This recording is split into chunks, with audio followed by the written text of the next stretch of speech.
video पे बड़े नहीं आए कह रहे हैं कि लाइट जगाओ चाचे आखे असा उए चांद है ਉਹ ਅਸਾਂ ਕਤਰੀਨਾ ਕੈਫ ਤੇ ਇਕੱਠੇ ਉੱਠਦੇ ਬਾਂਦੇ ਰਹਿ ਗਏ ਮੇਰੀ ਉਹ ਠਰਕੀ ਹੈ ਇਹ ਵਾਲਾਂ ਦੀ वाला दी कुंडले वाल कुंडले वाल हाँ, छल्ले वाल सरायकी जो मैं उनको गाना सिखाया है वो गाना आधी रही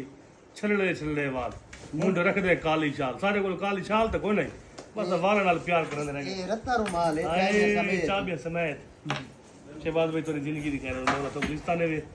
हमेशा वसदे रहो शहबाज भाई उम्र ते वेंदे पेन स्पेशल मिलण आए होंदे जफ्फी पाती वीडियो वापसी अल्लाह खैर करे इंशाल्लाह जिस टाइम आसन एयरपोर्ट ते सब तो पहले जफ्फी असा पैसू इंशाल्लाह दुआई जपेसू सारे इमरान खान वास्ते दुआ लाजमी मंगनी में अल्लाह पाक सब जालिमां दी को जीत खैर हां सब सब दा दी भला खान वास्ते स्पेशल जाने खुफिया बना के ठीक तोरे बच्चे जी जिंदगी दी खैर चाचा चाचा मैं को ਆਦਾ मैं ते मंगनी है खान दी दुआई मंगनी है उम्मत मुसलमान उम्मत मुसलमान रब दी इज़्ज़त सब हर मुसलमान दी हर दी खैर मैं पहले के हर दी खैर हर दा हर दा भला